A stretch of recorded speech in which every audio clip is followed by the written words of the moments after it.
berempat kaki. Nah, itu namanya tidak sopan. Betul ya? Nggak apa-apa, lain waktu aja. Biar jadi pengalaman, dicari gesek kaki yang seperti apa aja, nggak apa-apa.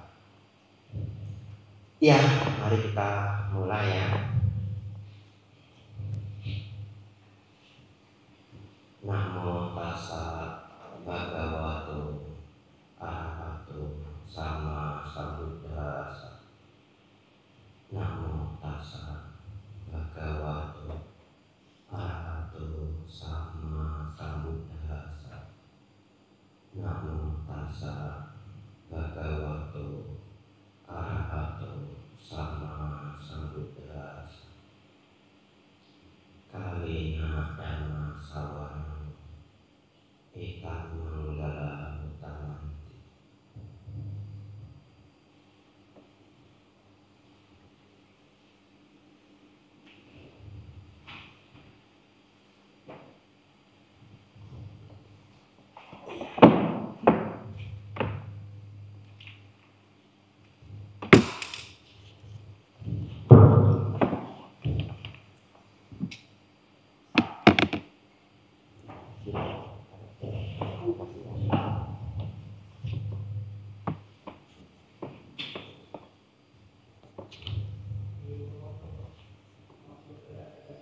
Bapak Ibu Saudara, ini tak serahkan dulu PR saya ya. Ini punya siapa warna merah? Tangannya dibuka dua. Ya. Warna ungu. Ya, sabit ya. Terus satu lagi.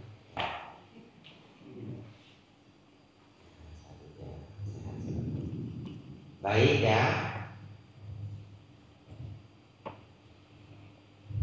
Bapak Ibu, hari ini kita belajar dhamma yang belum pernah saya bawakan di wihara lain.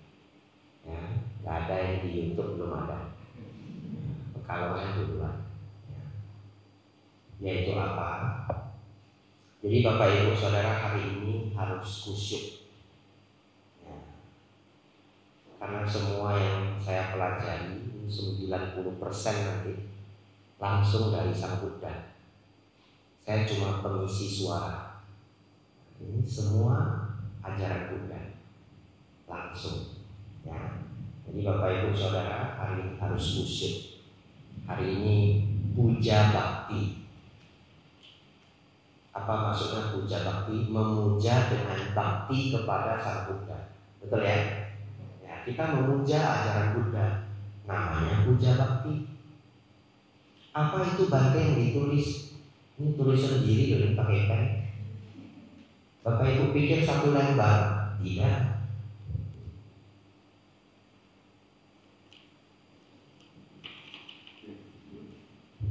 Dua lembar. Cuma 2 lembar berarti 3.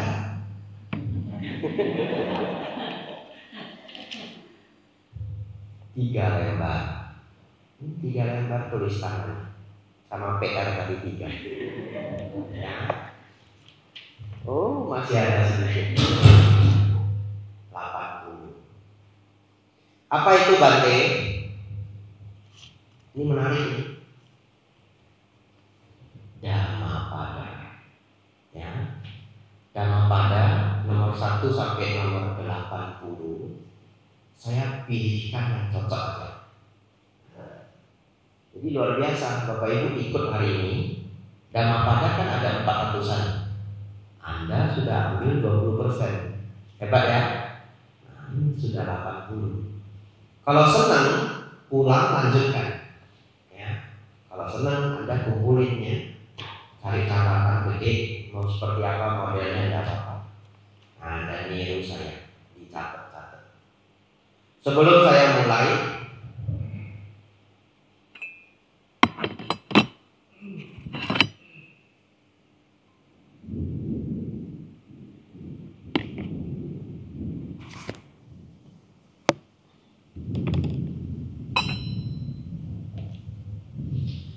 Sebelum saya mulai, Bapak Ibu Saudara, saya mau ceritakan kisah nyata yang menginspirasi saya untuk mengangkat Dhammapada ini. Ya. Kalau Anda belum ngerti Dhammapada itu apa, Bante? Itu kitab kecil. Ya. Harusnya umat Buddha punya di rumah, terus dibaca-baca. Kalau dulu sering dibagi, ya, sekarang saya lihat sudah langka. Ya, sudah langka. Mungkin ada yang bergerak nanti untuk cetak lagi. Ya. Yang paling bagus itu dulu yang dicetak Bante di Tayangnyo sebenarnya. Warnanya merah.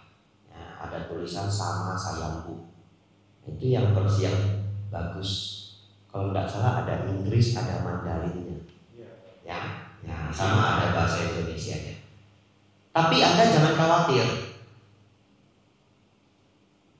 Saya 100% ngambil ini dari website Bante Utamo. Ya, Samagi Phala. Yang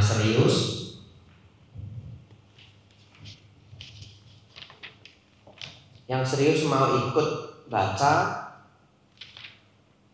nanti tak kasih websitenya ya.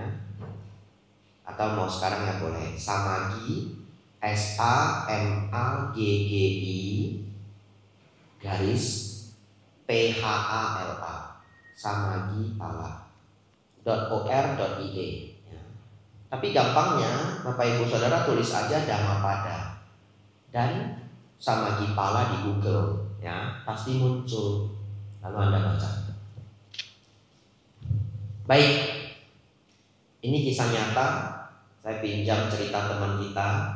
Walaupun ini direkam, tidak apa-apa. Saya kasih tahu namanya ya, nggak ketemu juga orangnya. Ya, ini adalah murid Pak Baja saya. Namanya Patrick. Tinggal di Surabaya. Ya, murid kita Patrick ini dia lulusan Amerika, Bapak Ibu. Ya, jurusan apa saya lupa.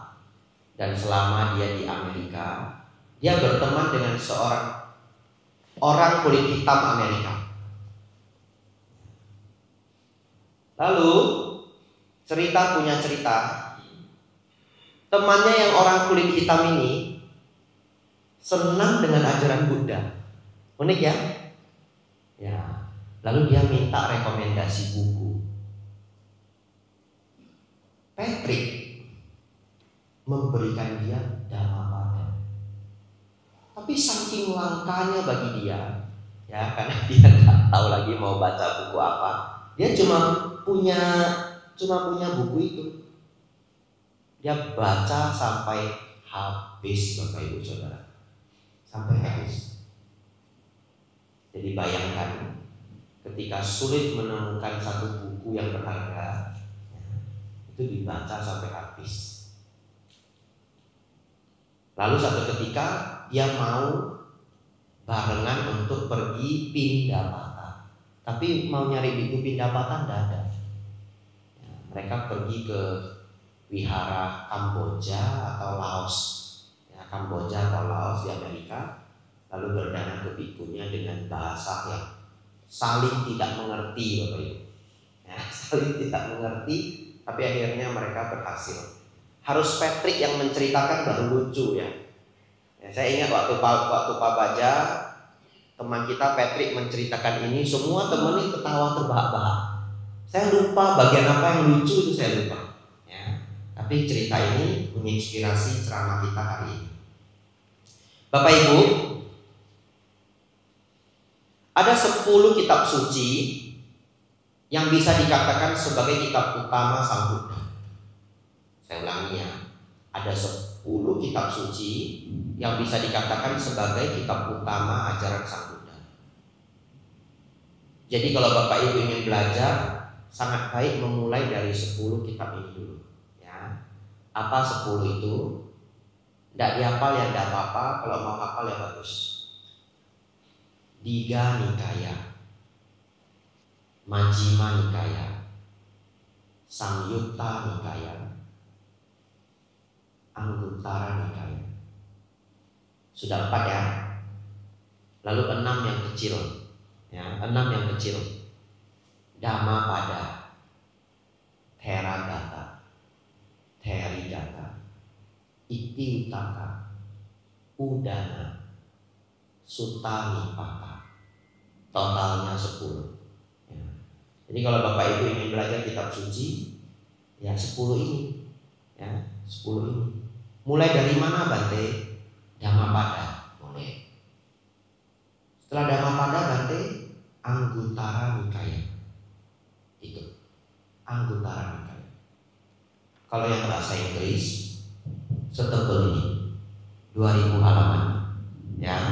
Bahasa Indonesia setebal ini. Ya, lebih boros bahasa Indonesia. Ya, setebal ini. Tapi kertasnya juga lebih tebal sih. Ya. Mungkin kalau pakai kertas yang tipisnya sama, mungkin cuma segini. Tapi kita di Indonesia nggak ada kertas yang tipis itu. Ya, Bante Ditayana pernah cari, beliau mau mencetak kitab suci, nggak ketemu. Itu sebetulnya produksi Finlandia. Ya, Finlandia itu penghasil kertas. Nah, kita belum punya kualitas itu. Bapak Ibu Saudara, Dhammapada lalu Anguttara Nikaya. Baru silahkan Anda baca, mau yang manapun silahkan. Tapi favorit saya Majjhima Nikaya. Ya. Apa 10 tadi Bante ulang Bante? Oke, ulang boleh ya. Digha Nikaya, Majjhima Nikaya, Samyutta Nikaya, Anguttara Nikaya. 4 buku besar, 6 buku kecil, Dhammapada, Sutta Nipata, Theragata, Therigata, Iti Utaka, Udana. Ya, saya juga ngapalnya nggak urutan, ya, yang penting ngapal. Ya, 10. Kalau Bapak Ibu rajin, setiap hari dibaca, habis kok ya, 4 tahun. Baik, perjalanan 1000 mil dimulai dari langkah pertama, betul ya? Perjalanan 1000 mil dimulai dari langkah pertama. Oleh karena itu, mari kita masuk nomor pertama, Dhammapada. Jadi semua kalimat ini hebat-hebat semua Bapak Ibu ya. Indah-indah semua. Saya sudah berjuang selama 2 hari terakhir ini agar Bapak Ibu mudah dinasehati, tidak keras kepala. Betul ya? Itu sudah 2 hari itu. Mudah dinasehati, jangan keras kepala. Nasihat yang berkualitas diambil, diserap. Nah, ini saatnya Anda nyerap. Ya, malam ini Anda jadi spon cuci piring. Nah iya, Anda jadi spon cuci piring. Semua airnya diserap. Nah, ini air kebijaksanaan. Nomor 1 Bapak Ibu, siap-siap. Terkenal sekali ini, mungkin setengah dari ruangan ini pernah mendengar. Pikiran adalah pelopor dari segala sesuatu. Pikiran adalah pemimpin. Pikiran adalah pembentuk. Apabila seseorang berbicara atau berbuat dengan pikiran jahat, maka penderitaan akan mengikutinya. Bagaikan roda pedati mengikuti langkah kaki lembu yang menariknya. Bapak Ibu Saudara, Sang Buddha dengan pengetahuan dan kebijaksanaan beliau yang luar biasa, beliau memberitahu kita, ya, orang yang melakukan sesuatu dengan pikiran jahat itu tidak akan pernah bisa kabur dari penderitaan. Seperti roda pedati mengikuti langkah kaki lembu, ya. Jadi tidak bisa terpisahkan. Nomor 2 Bapak Ibu, ini berpasangan, namanya Yamaka Waga, syair kembar, ya. Jadi yang nomor 2 ini antonimnya. Pikiran adalah pelopor dari segala sesuatu. Pikiran adalah pemimpin, pikiran adalah pembentuk. Apabila seseorang berbicara atau berbuat dengan pikiran yang murni, pikiran yang baik, maka kebahagiaan akan mengikutinya. Bagaikan bayang-bayang yang tak pernah meninggalkan bendanya. Ya, gak bisa dipisahkan ya. Bayangan dengan bendanya itu gak bisa dipisahkan. Ya, itulah kalau orang hidup dengan pikiran yang baik. Benar tidak ini Bante? Bener nggak? Cerita dulu ya, Bapak Ibu Saudara. Saya sebenarnya kurang enak. Setiap kali mau menceritakan ini kurang enak, karena ini kisah nyata Bapak Ibu. Jadi bayangan dari orang yang menceritakan ke saya itu ada di benak saya. Tapi karena pesan ini terlalu bagus, contoh ini terlalu baik, harus disampaikan. Semuanya dirahasiakan Bapak Ibu ya. Semuanya dirahasiakan.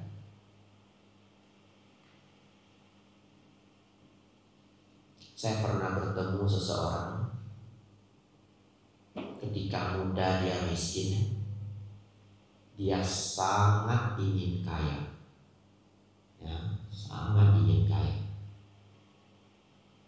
Lalu dia bertekad apapun akan dia kerjakan.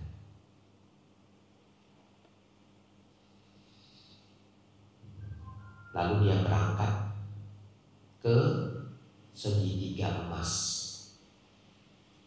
Apa itu segitiga emas nanti? Saya tidak tahu pasti, tapi kalau tidak keliru itu perbatasan Laos, Kamboja, Thailand. Betul tidak? Laos, Kamboja, Thailand. Gak ada yang punya. Ya, jadi lahan itu gak ada negara yang punya. Biasanya untuk tempat penanaman kokain kalau zaman dulu. Ya, kalau sekarang tidak tahu. Orang ini pergi ke sana, Bapak Ibu bekerja. Ya ikut mafia di sana, gaji tinggi, tetapi ada syaratnya. Disuruh apa aja harus kerja, nggak boleh nolak, apa aja.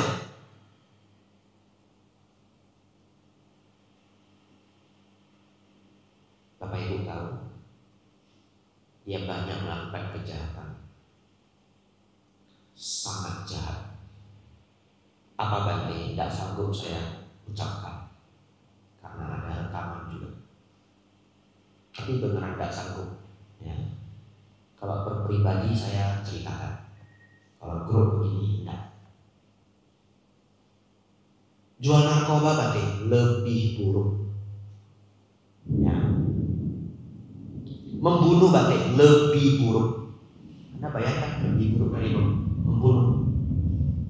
Begitu saya ucapkan, Anda nggak bisa maafkan orang ini. Beneran jahat. Beneran jahat. Ya, Anda nggak bisa pikirkan kemungkinan yang di benak Anda salah. Nah, ya, kalau Anda nebak-nebak ini apa ini berarti kemungkinan salah. Ya, mungkin hanya 5% yang menebak benar. Ya, tapi jahat sekali. Lebih jahat dari membunuh. Kalau saya ucapkan Anda akan setuju. Lalu Bapak Ibu Saudara, orang ini mengaku tidak percaya agama. Ketemu saya suhu, saya tidak percaya agama. Tapi apa yang Sang Buddha katakan, kita baca lagi. Berbicara atau berbuat dengan pikiran jahat, maka penderitaan akan mengikutinya. Bagaikan roda pedati mengikuti langkah kaki lembu yang menariknya. Gak bisa pergi dari penderitaan, ya, gak bisa pergi. Bapak Ibu tahu apa yang terjadi? Dia tidak percaya agama toh katanya toh, tapi setelah tua tidak berani masuk kamar. Tidak berani naik bus. Semua kendaraan umum gak berani. Beraninya cuma di rumah aja. Diajak jalan-jalan gak mau. Takut apa Bapak Ibu? Kematian. Kenapa dia takut kematian Bapak Ibu? Apa yang menghantuinya? Kejahatannya. Betul ya? Iya, dia diikuti kejahatannya itu. Tapi katanya tidak percaya agama. Betul ya? Kalau dia benar-benar tidak percaya agama, ya jangan takut. Betul ya? Ya. Itu sering itu, saya ketemu orang sering. Anak muda, takut hantu enggak? Enggak Bante, enggak takut hantu, saya pemberani. Mati lampu, teriak dulu aja. Ya toh? Nah, atau tempatnya gelap. Silakan jalan. Bante duluan, Bante di depan aja. Tapi enggak takut hantu, bukan takut, tapi enggak enak Bante. Sangat sulit itu menipu diri sendiri, itu sangat sulit ya. Oleh karena itu Bapak Ibu, saya sudah ketemu sendiri. Ya, enggak boleh tahu nama, tempat apa, enggak boleh. Bapak Ibu Saudara, bahkan orang yang mengaku tidak percaya enggak bisa kabur dari kejahatannya ya. Oleh karena itu Bapak Ibu Saudara, praktekkanlah yang nomor 2. Pikiran yang baik, yang murni, maka kebahagiaan akan mengikuti.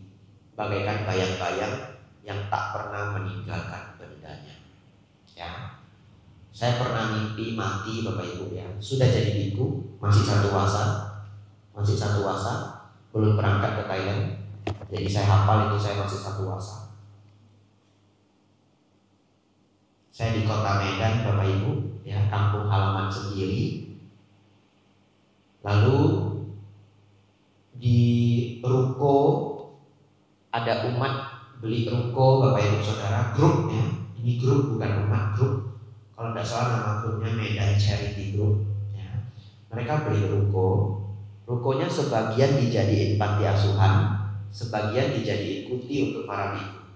Semua biku dari aliran mana aja boleh numpang ya. Jadi sebenarnya saya kalau ke kota Medan nggak takut diusir wihara, nggak takut ya, tapi nggak ada lah wihara yang mengusir ya.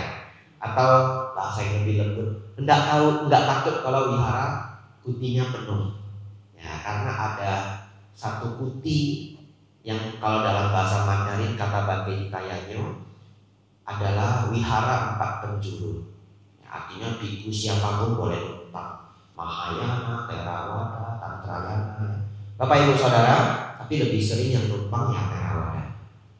Bapak Ibu Saudara, pada saat itu semua biku enggak ada di tempat, sisa saya. Tahu kenapa? Semuanya ke Danau Toba. Bante kok enggak ikut, Pak, saya dari Medan, yang enggak usah ke Danau Toba lagi. Ya, saya dari Medan. Lalu yang kedua, teman-teman saudara kan mau ketemu toh kalau saya pulang ke Medan, jadi saya sendiri. Ya sama ya, para biku sering sendiri juga. Bapak Ibu, malamnya ini saya percepat ya karena pelajaran kita masih banyak. Malamnya Bapak Ibu saya mimpi ya. Saya mimpi ada anak kecil tenggelam. 2 temannya teriak-teriak manggil saya. Karena saya jago berenang, saya beneran jago berenang ya. Orang yang les berenang nggak bisa-bisa, saya ngajarkan bisa ya. Tapi juga udah nggak bisa ngajarkan ya. Karena saya sangat suka mengajar, saya punya trik-trik ya yang guru lain nggak ngerti, tak ajarin jadi bisa. Saudara-saudari, dengan kepedean, dengan confidence, keyakinan diri, saya langsung loncat ke sungai mau nolong anak itu. Tapi begitu saya loncat ke dalam, namanya mimpi ya. Begitu saya loncat ke dalam, saya sudah dicekek dari belakang sama anak kecil. Lalu 2 lagi, kaki kiri, kaki kanan.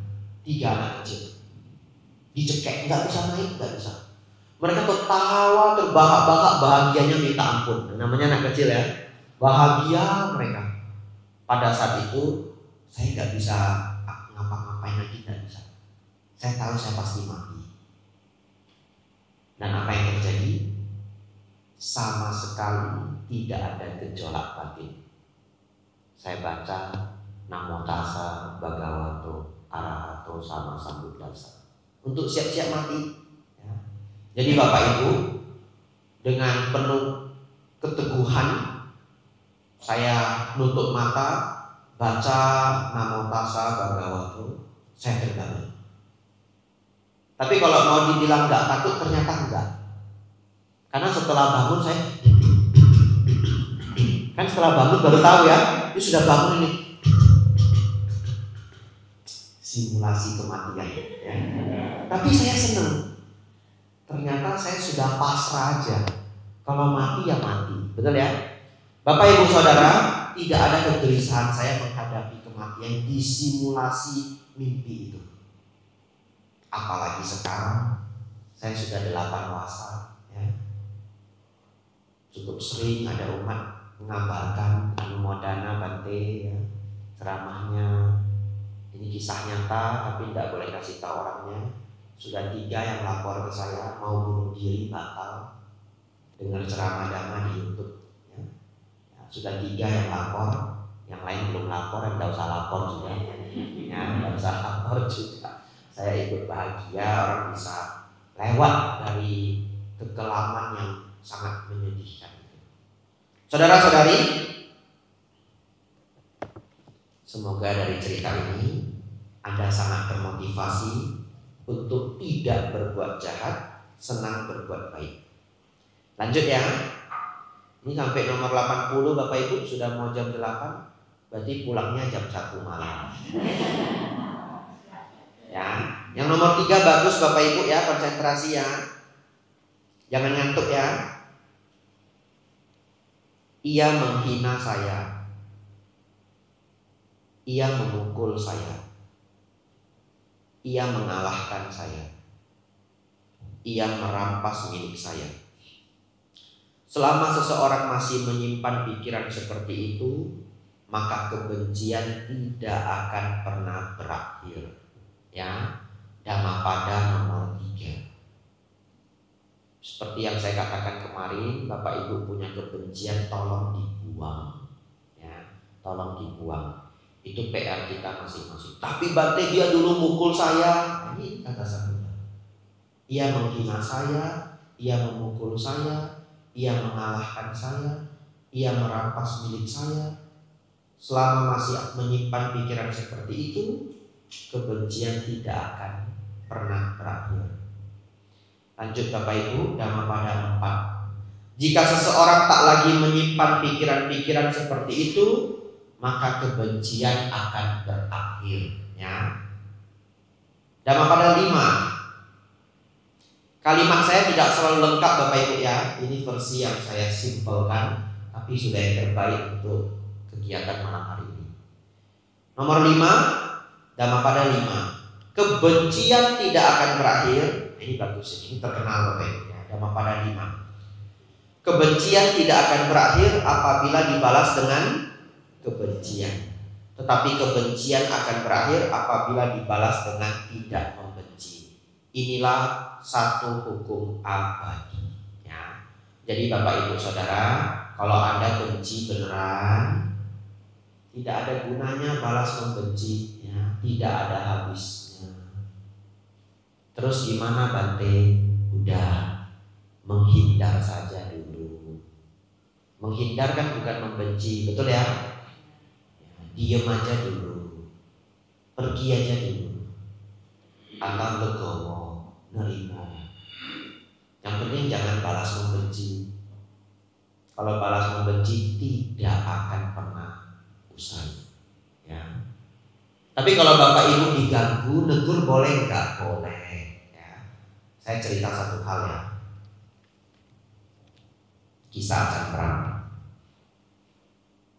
Kita sudah nomor 5 ya. Dilingkari dulu, nanti lupa.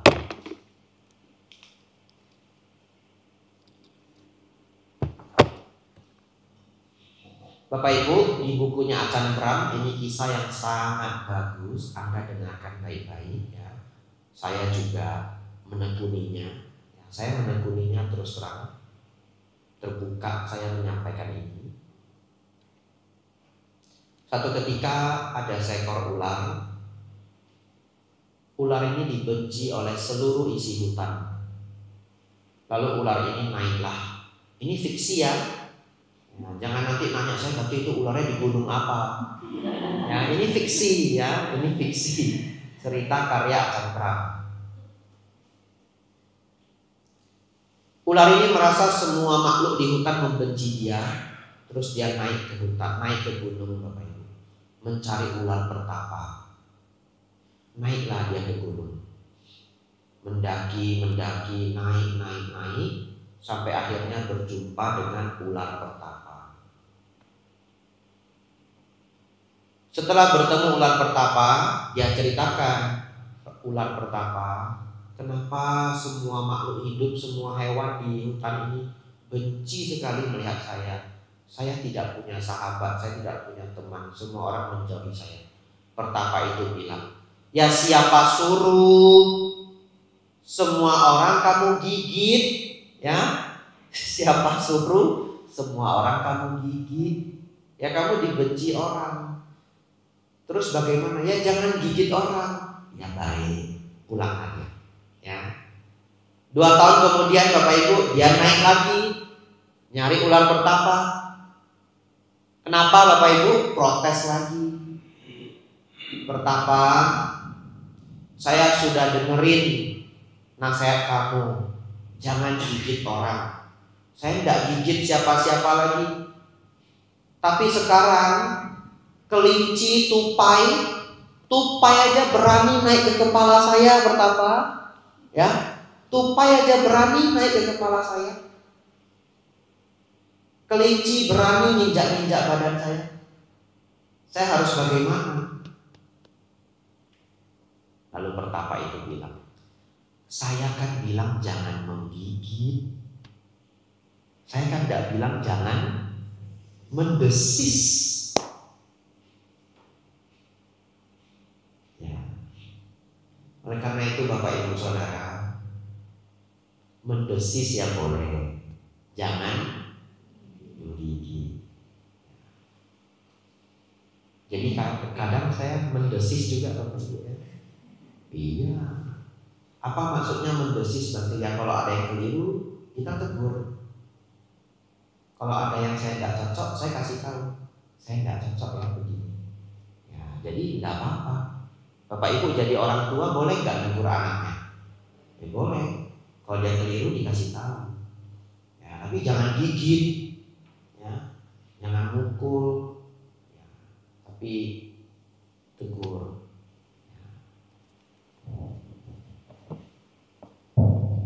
Lanjut. Anda maknai sendiri Bapak Ibu ya, ular itu ya. Mendesis itu apa Bantean maknai sendiri. Ceritanya cuma begitu.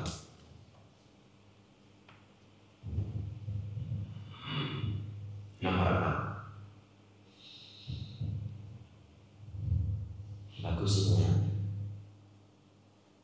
Dalam pertengkaran mereka akan binasa.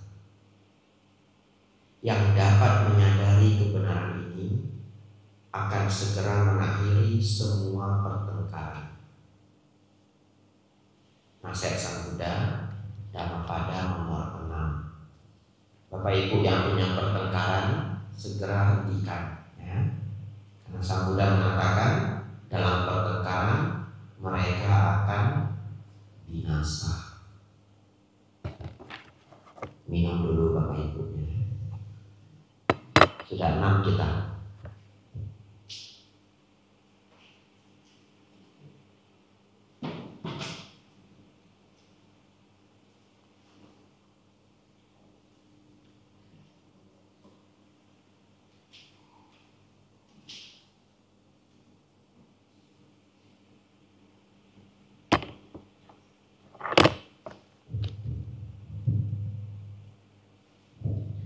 Masih semangat? Masih ya. Baik, lanjut. Jauh ini lanjutnya. Nomor 18. Loncat kita Bapak Ibu ya.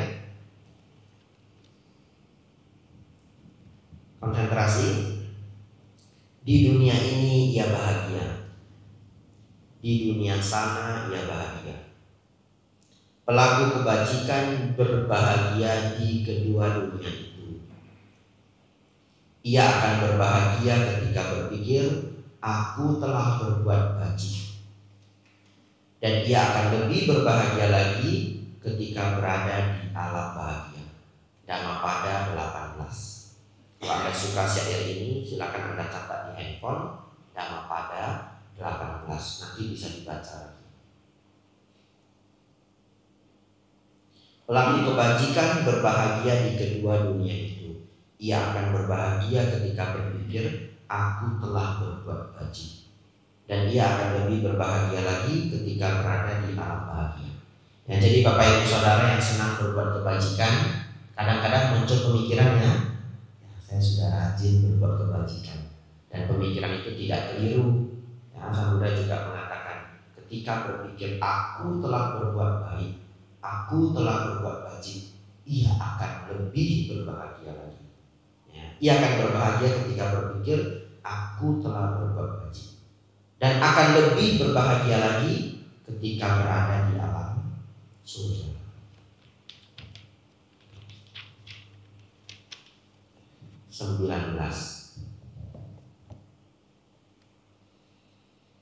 Biarpun seseorang banyak membaca kitab suci tapi tidak berbuat sesuai ajaran, maka orang lengah itu sama seperti gembala sapi yang menghitung sapi milik orang lain.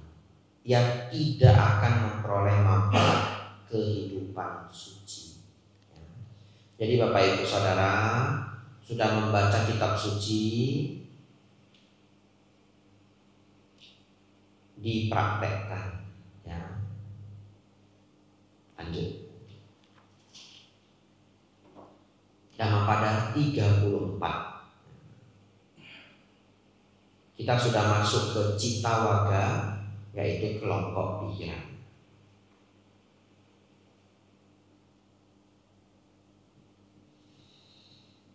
Bagaikan ikan yang dikeluarkan dari air dan dilempar ke atas tanah, pikiran itu selalu menggelepar.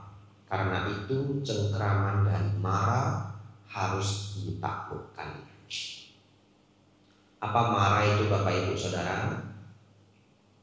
Mara itu punya beberapa artinya. Yang pertama, mara artinya kematian. Yang kedua, mara artinya dewa yang jahat, ya, dewa tingkat 6. Dewa ini tidak suka kalau ada orang berlatih dharma. Dia tidak suka. Apa alasannya? Karena kalau orang berlatih dharma itu bisa lahir lebih tinggi dari dirinya. Ya, jadi mara itu akan mengganggu orang yang praktek dharma dengan serius. Ya.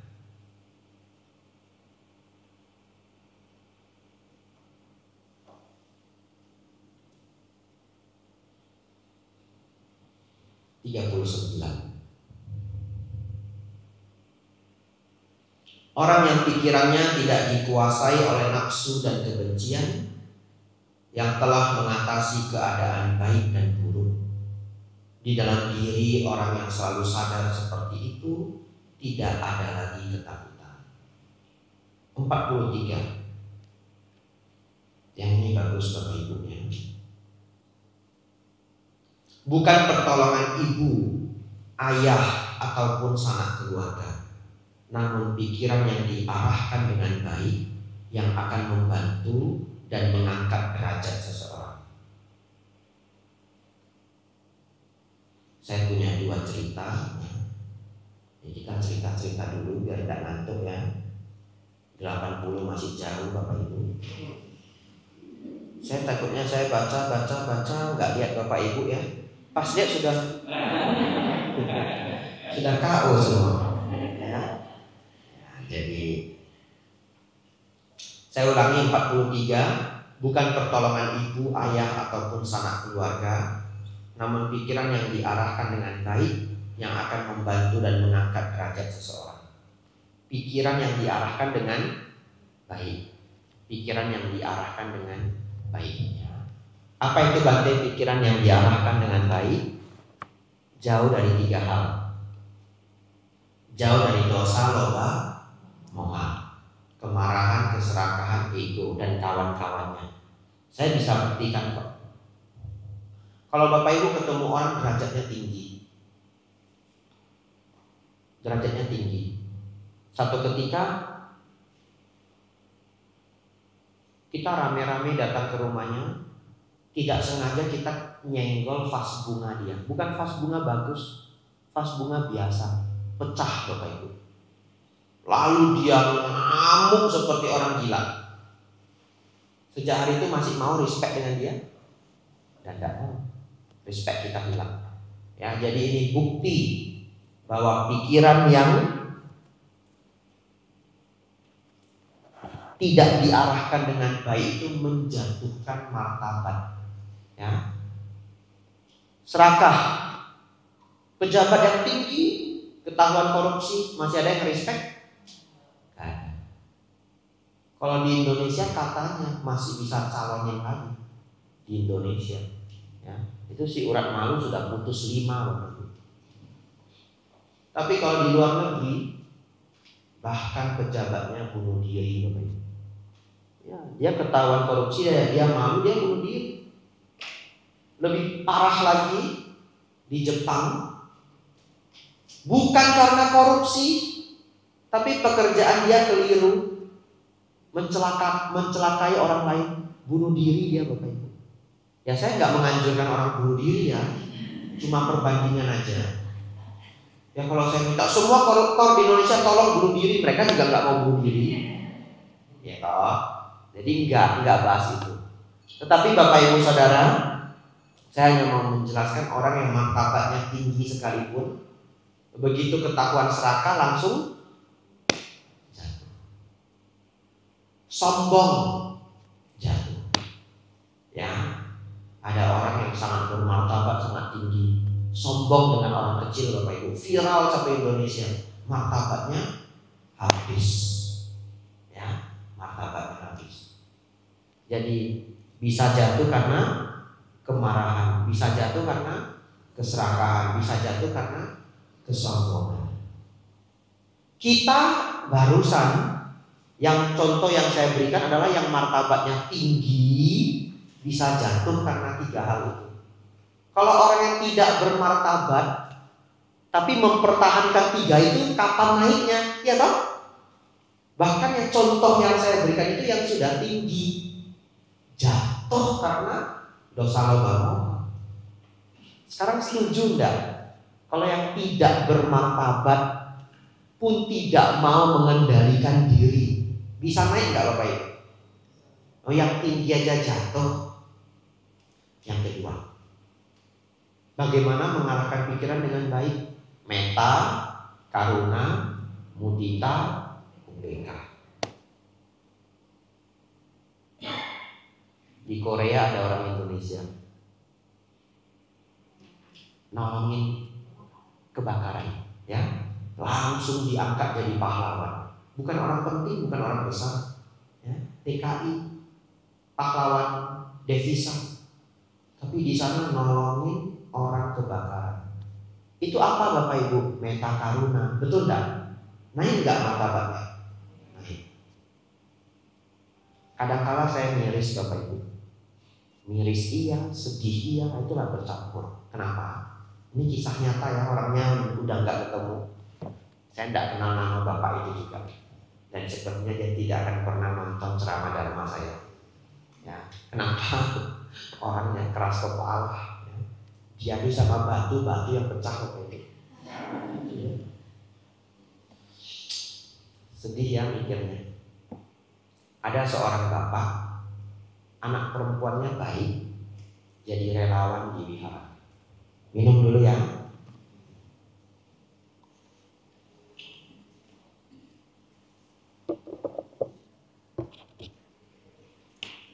Anumodana. Diisiin lagi biar lembur ya. Kalau habis airnya kan KB sata bon.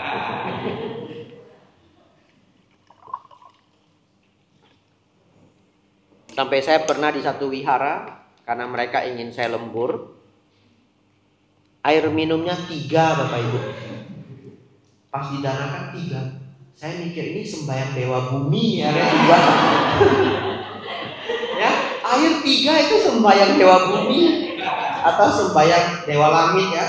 Ya, kalau dewa bumi ada yang 5 gitu. Ya, 3. Aduh. Baik, seorang anak perempuan yang baik, jadi relawan di wihara, aktif ikut kegiatan wihara, memeriahkan semua kegiatan wihara. Ayahnya yang juga sayang anak, selalu menjemput anaknya pulang dari wihara. Ya. Jadi pada saat itu saya sering sekali ketemu bapak ini, saya sapa gitu ya. Tidak saya ajak ngobrol, tapi saya sapa. Sudah 2 bulan saya di wihara itu ya tetap sering ketemu bapak itu. Sampai satu ketika saya ajak ngobrol.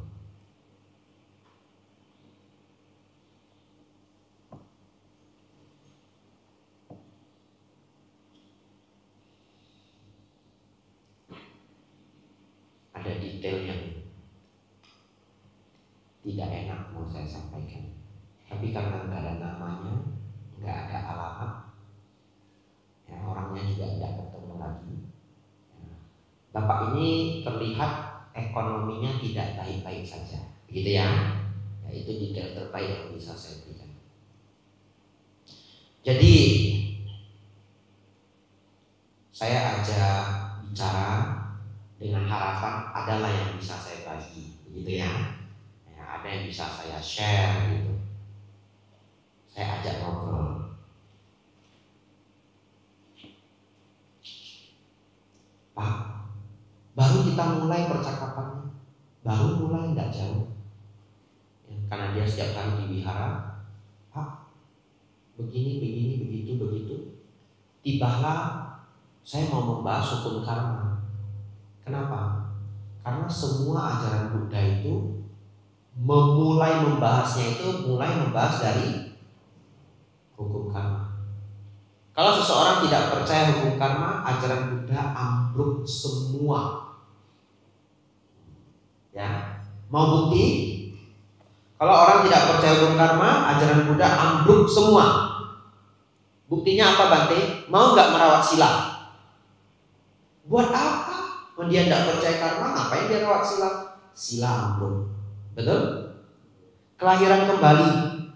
Kalau tidak ada karma, bagaimana lahir lagi? Betul ya? Kelahiran kembali ambruk. Jalan mulia berunsur 8 ambruk. Kenapa? Karena pandangan benar itu dimulai dari memahami baik dan buruk, memahami hukum karma wipaka, memahami 4 kebenaran mulia. Bapak Ibu silahkan teruskan. Semua ajaran Sang Buddha ambruk. 31 alam kehidupan, ada dewa, ada hantu. Bagaimana lahir dalam dewa? Kebajikan. Lahir dalam hantu? Kemelekatan, ketidakbajikan. Kira-kira begitulah bahasanya yang sulit itu ya. Tanpa kebajikan, lahir sebagai hantu. Berarti yang bekerja apa? Hukum karma. Tidak ada hukum karma, ambruk semua. Jadi saya ketemu bapak ini dengan hati bahagia. Saya yang sangat pelit waktu ini, tapi dulu belum pelit waktu. Sekarang sudah pelit waktu ya. Saya yang rodo pelit waktu ini mau ajak bapak itu ngobrol, kasih pengertian yang bagus, yang baik, yang mudah-mudahan bisa menginspirasi hidupnya. Ya, kenapa?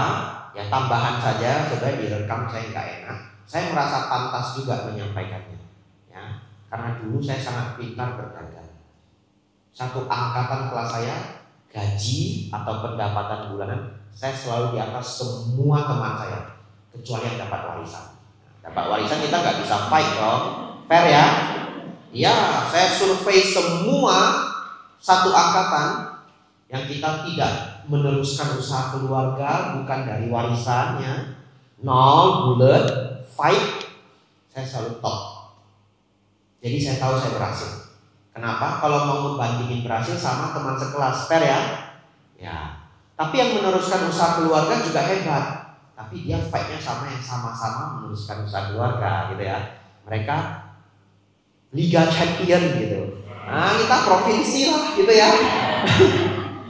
Mereka Liga Champion. Ada teman saya yang wariskan perusahaan pupuk papanya. Ada hebat. Sangat hebat orangnya, sangat senang dharma juga ada. Nah dia fight-nya sama yang pegang toko obat ya, pegang ekspor impor, kita liga lokal, provinsi.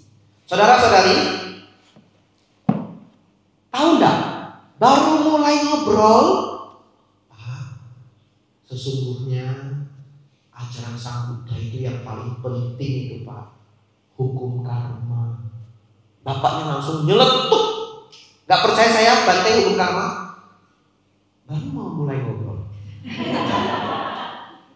Gak percaya saya. Mana ada itu hukum karma? Saya bingung harus bagaimana, saya bingung. Jadi yang Bapak percaya itu bagaimana? Yang gak ada. Hukum karma itu gak ada. Iya Pak. Nah iya saya katanya. Nggak jadi ngobrol Bapak Ibu. Putus sudah. Itulah saya sebut orang keras kepala. Harusnya kalau kita bisa ketemu orang lain Bapak Ibu ngobrol, jangan ngobrol rugi. Ini ilmu. Jadi orang jangan ngobrol rugi, harus ngobrol untung. Harus ngobrol untung. Apa maksudnya Bante? Datang ke Pekalongan, ketemu penjual kain, tanyain, katun itu kok bisa ya sama-sama katun tapi kualitasnya beda? Nah iya toh, karena saya tidak tahu. Oh iya Bante, ada yang katun alami Bante. Sama-sama beda negara produksi, beda kain. Jadi kualitas pohonnya, kualitas katunnya sama, ada yang dicampur polister juga Bante. Apa itu polister Pak? Plastik, sejenis plastik. Ya dia tetap tulis 100% katun, tapi ya nggak tahu pegangnya ada terasa plastiknya. Ini contoh aja Bapak Ibu, saya mah ngarang. Saya bukan orang Pekalongan, betul ya? Saya ngarang-ngarang aja ya Bapak Ibu, serius sekali. Dapat nggak ilmu? Itu namanya ngobrol untung. Ketemu tukang ikan, tanyain ikan. Saya kok makan ikan sejenis ini kadang alergi ya, merah semua. Bante, kalau Bante makan ikan lain tidak alergi, makan ikan ini alergi, mungkin dia pakai obat. Bante bukan alergi ikannya, alergi sama obatnya. Itu namanya ngobrol untung. Tapi ketemu Bapak ini, Bapak tak dikenal ini, baru kita mulai hukum karma. Tidak percaya saya Bante hukum karma? Naik lantai itu. Ilmu apapun gak dapat. Nah, jadi Bapak Ibu kalau ketemu orang yang sukses di bidangnya masing-masing, tanyain ilmunya apa. Saya sampai sekarang masih begini Pak. Beneran? Saya lihat orang sama anaknya akur, ya keluarga harmonis, tak tanyain apa kiatnya Pak, keluarga, anak semua bagus. Ya saya didik Bante dari kecil seperti main layang Bante.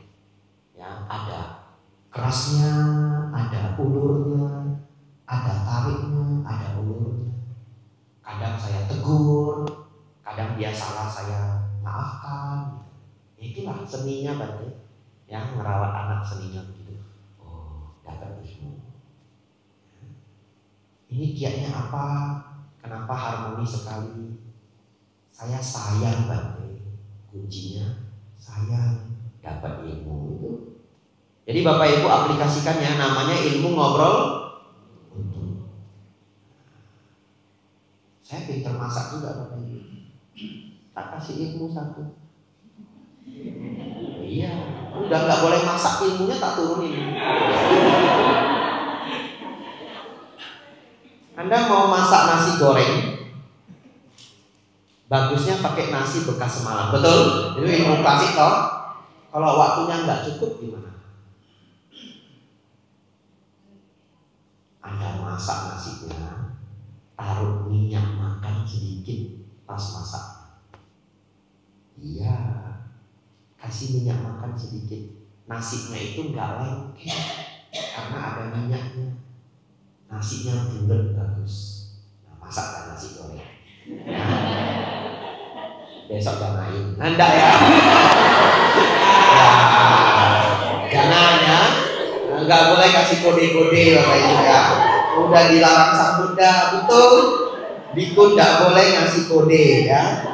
Jadi kalau bikunya sudah bilang nasi goreng, besok umat bawa nasi goreng, jangan makan.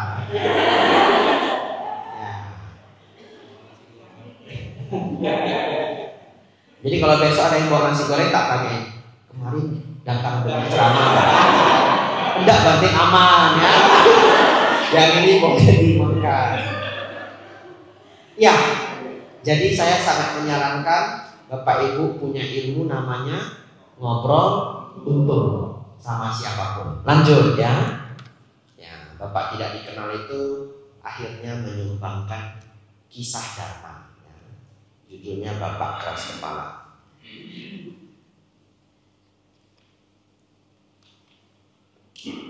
48. Orang yang mengumpulkan bunga-bunga kesenangan indria, yang pikirannya kacau dan tak pernah puas, akan berada di bawah kekuasaan sang penghancur. Ya, jadi Bapak Ibu, orang yang tidak pernah puas akan di bawah kekuasaan sang penghancur. Oleh karena itu belajarlah berpuas diri. Mantranya apa? Ini pun sudah baik. Ya, ini pun sudah baik. Betul, semua orang mau lebih baik, betul. Diusahakan pelan-pelan. Tapi yang saat ini pun sudah baik. Kalau Bapak Ibu mau merenung, ada nggak orang di luar sana yang tidak lebih baik dari Bapak Ibu saudara? Oh, jamin ada. Oh, baju bagus-bagus semua, kehidupan baik semua. Ya toh? Bisa datang malam dengar ceramah Dharma. Ada orang di luar sana kerja 3 shift. Beneran? Ini saya ketemu, ya, saya ketemu sendiri. Kasihan sekali, kerja banting tulang demi anak. Mana punya privilege? Privilege artinya hak istimewa, ya. Mana punya privilege ikut dengar Dharma begini? Kasihan enggak Bapak Ibu? Kasihan. Ya. Jadi Bapak Ibu bisa dengar Dharma begini, privilege. Jadi belajar mudah puas, ya. Kalau masih sulit, setiap hari sebelum tidur nyari satu hal yang bisa kita syukuri, ya. Nyari satu hal yang bisa kita syukuri. Apa itu Bante? Banyak.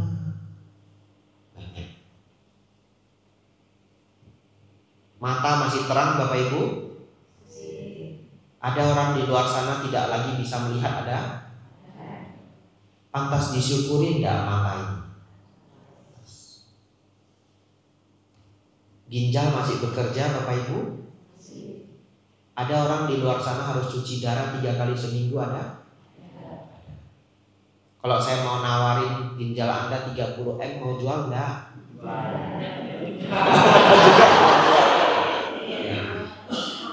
Sepasang, nah tak ganti pertanyaannya ya. Nah, untung saya pinter juga ya. Kan tadi belum sebut jumlahnya ya. Nah, kalau ada yang mau beli ginjal Bapak Ibu sepasang 30 M, jual enggak? Enggak ya. Kalau satu ada yang jual lagi. Ya, belum tentu jual ya. Ya, belum tentu jual. Sudah yakin, tapi ketika dijelaskan dokter, Bapak harus tanda tangan ini ya. Bapak seumur hidup sudah tidak boleh ngangkat berat ya. Kenapa? Ya badan sudah lemah. Bapak kalau komplikasi bisa sakit kena organ yang lain, tidak boleh menuntut rumah sakit ini. Kenapa? Iya dijelaskan satu-satu. Gak jadi dah, maaf dokter, pulang saya. Ya. Yang mau jual ginjal itu yang udah bohwat banget, makan udah susah itu. Nah itu mau dia jual ginjal di luar negeri, bahkan di dalam negeri. Atau mohon maaf, yang kurang bijaksana, ya. Dulu masuk berita anak sekolah ganti iPhone ya, ginjal diganti iPhone Bapak Ibu Saudara. Aduh, nggak ngerti lagi saya. Amsyong. Ya, jadi Bapak Ibu Saudara nanti sebelum tidur renungkan ya, Anda bawa 15M di kanan, 15M di kiri. Enak tidur. Betul ya? Nah iya, 15M kanan. Oh, enggak percaya? Tak tawar ini. Enggak mau jual tau? 15M, 15M. Pasti itu senyum-senyum. Kalau suaminya nggak ikut damakas, istrinya nggak ikut damakas, kamu senyum-senyum. Rumah sudah pulang dari ya, kamu nggak usah kasih saya uang belanja bulan ini. 30M. Luar biasa ya. Ya, lanjut ya. Lemak bisa dijual juga lemak. Beneran loh, lemak bisa dijual. Apa? Laku. Beneran. Dijadiin kosmetik ilegal. Saya pernah dengar 1 liter kita berapa belas juta. Ini sedang besok six pack. Tapi masalahnya sedot lemak itu bisa sakit juga, bisa komplikasi. Kalau enggak ini sedot ya. Udah 10 tahun ini enggak mau mengecil Bapak Ibu kan? Ya. Niatnya diet Bapak Ibu ya, tapi setiap hari dana makan semeja. Ya, kita lanjut Bapak Ibu ya.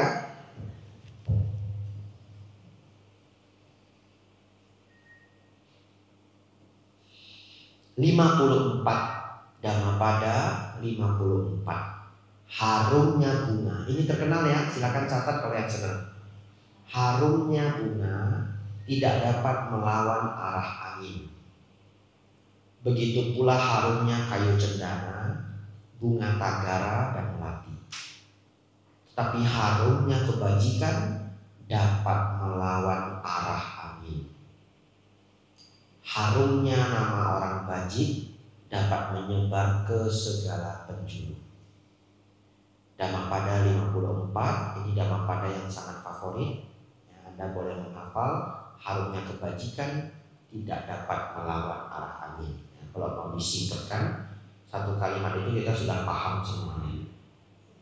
Maaf, harumnya bunga. Ya, harumnya bunga tidak dapat melawan arah angin, tetapi harumnya kebajikan dapat melawan arah angin.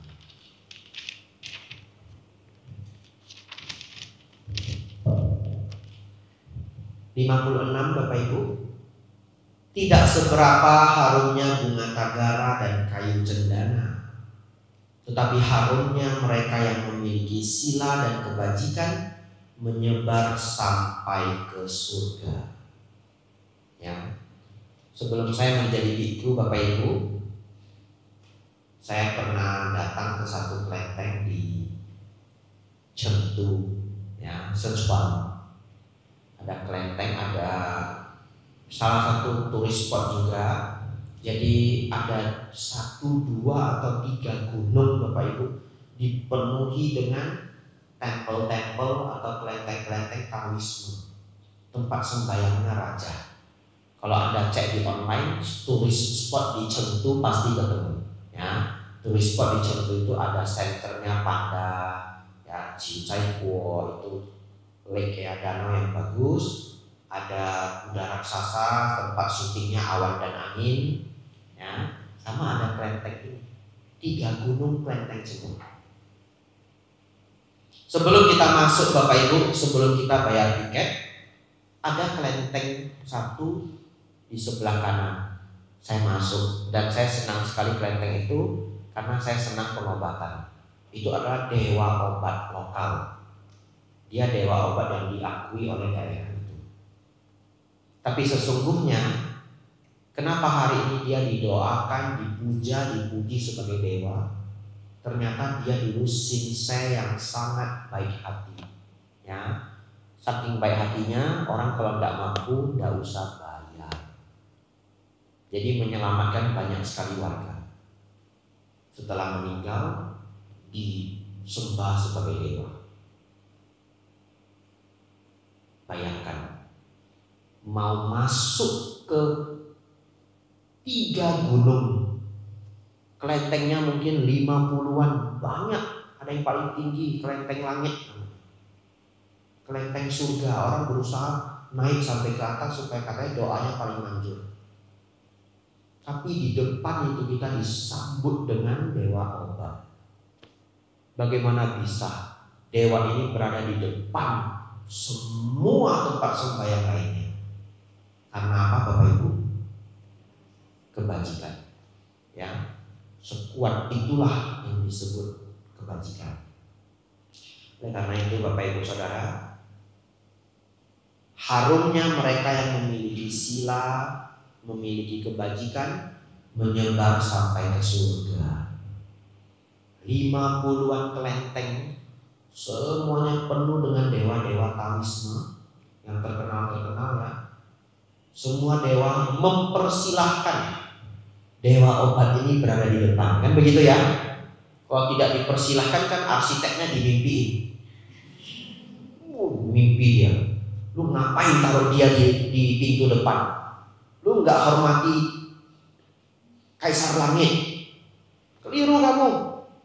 Jadi paling depan apa dewa? Kaisar Laucun, Kaisar Langit. Iya baik-baik, arsiteknya ganti. Tapi kenapa arsiteknya gambar seperti itu, rangkai seperti itu? Dipersilahkan.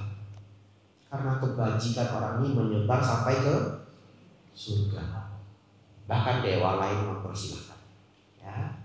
Entah kelak kapan Anda ke sana, difoto, lapor ke saya. Tentu ya.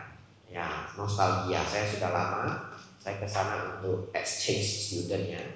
Pergi sama teman sekolah 3 minggu hampir sebulan. Lanjut Bapak Ibu Saudara.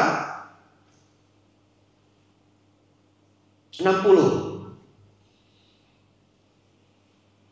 Nah, ini kalau Anda tidak terjaga, Anda masuk ini. Malam terasa panjang bagi orang yang tidak terjaga. 1 yojana terasa jauh bagi mereka yang bodoh. Bagi mereka yang lelah. Ini saya salah tulisnya. 1 yojana itu belasan kilometer ya. Saya tidak hafal angkanya Bapak Ibu. Tadi saya mau cek ya, tapi karena buru-buru kelupaan. 1 yojana terasa jauh bagi mereka yang lelah. Sungguh panjang siklus kehidupan bagi orang bodoh yang tidak mengenal ajaran benar. 64. Sang Buddha memang senang menggunakan kata orang bodoh Bapak Ibu ya. Tapi kata orang bodoh ini artinya tidak suka berbuat baik, senang berbuat jahat. Disebut bodoh. Jadi orang tidak mau berbuat baik itu bodoh. Ya, Sang Buddha selalu mengungkapkan orang tidak suka berbuat baik itu orang bodoh. Orang berbuat jahat itu orang bodoh. Nanti saya jelaskan ada di sini. 64 Bapak Ibu, ini saya senang karena saya lihat sendiri. Orang bodoh, walaupun selama hidupnya bergaul dengan orang bijaksana, tetap tidak akan mengerti dhamma.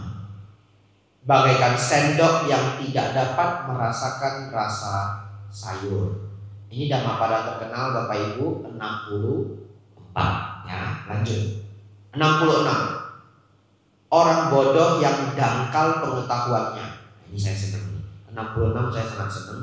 Catat Bapak Ibu ya nomornya. Orang bodoh yang dangkal pengetahuannya memperlakukan diri sendiri seperti musuh.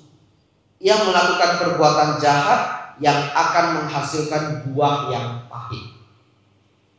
Kenapa saya senang kalimat ini? Karena memang bodoh betulan. Orang yang berbuat jahat itu bodoh betulan. Kenapa? Contoh dia mencuri Bapak Ibu. Ketahuan, digebuk masyarakat. Siapa yang mukul dia Bapak Ibu? Dirinya sendiri yang mukul dirinya.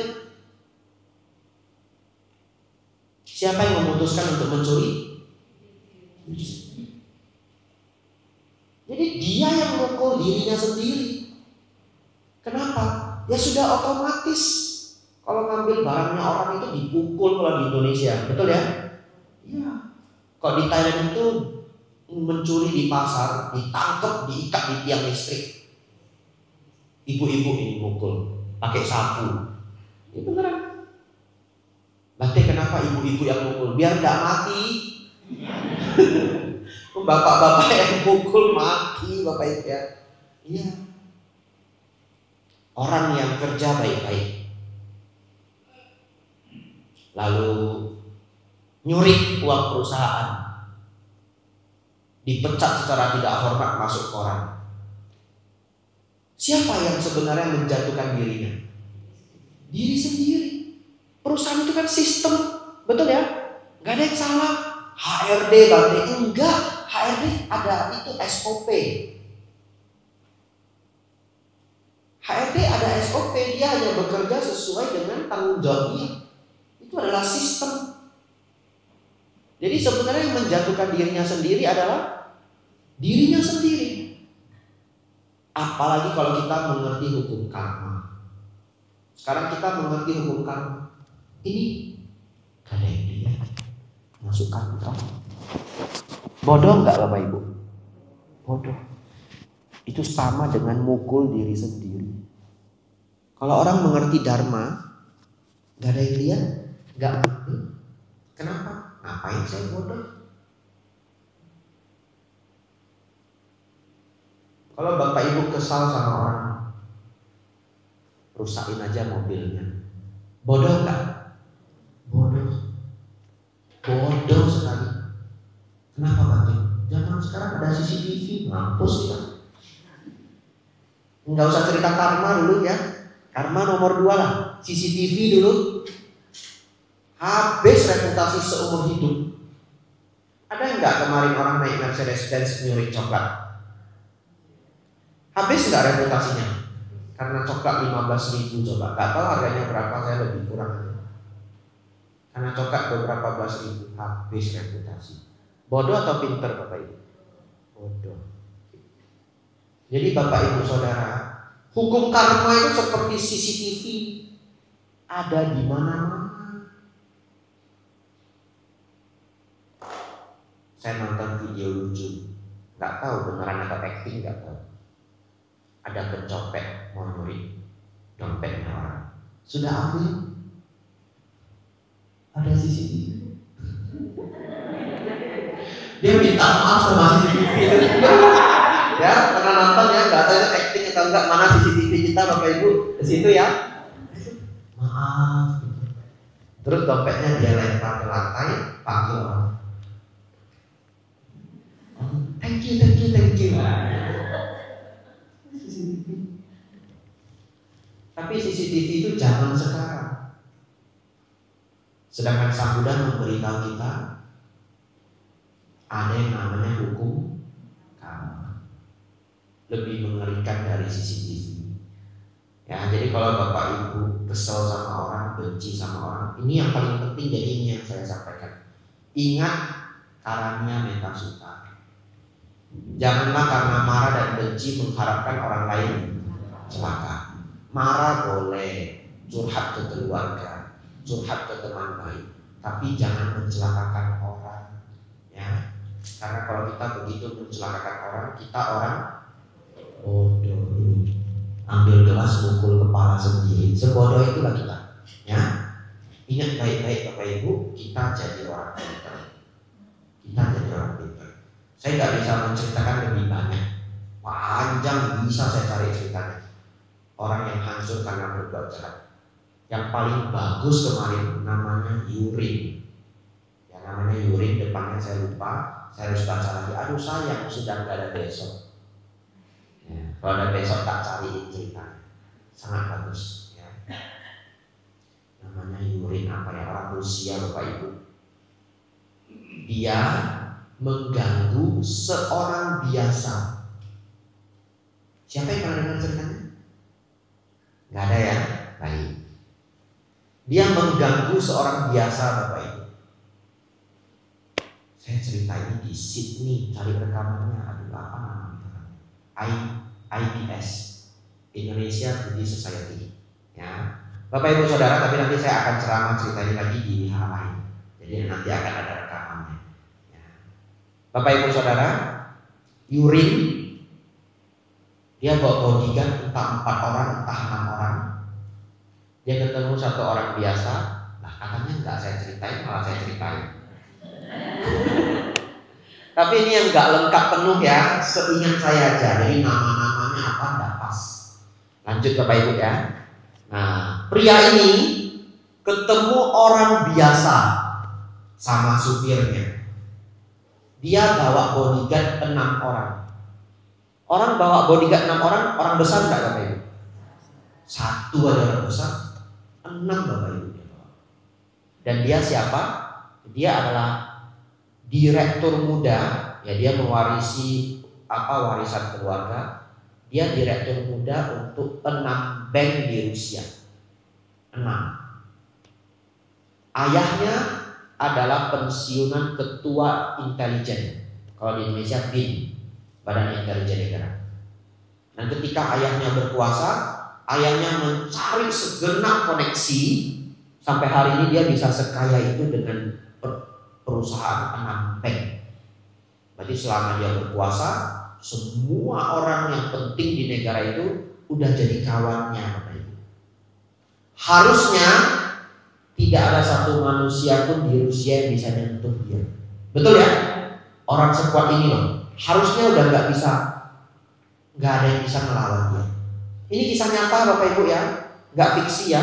Silakan cari nanti di Google. Namanya Urim.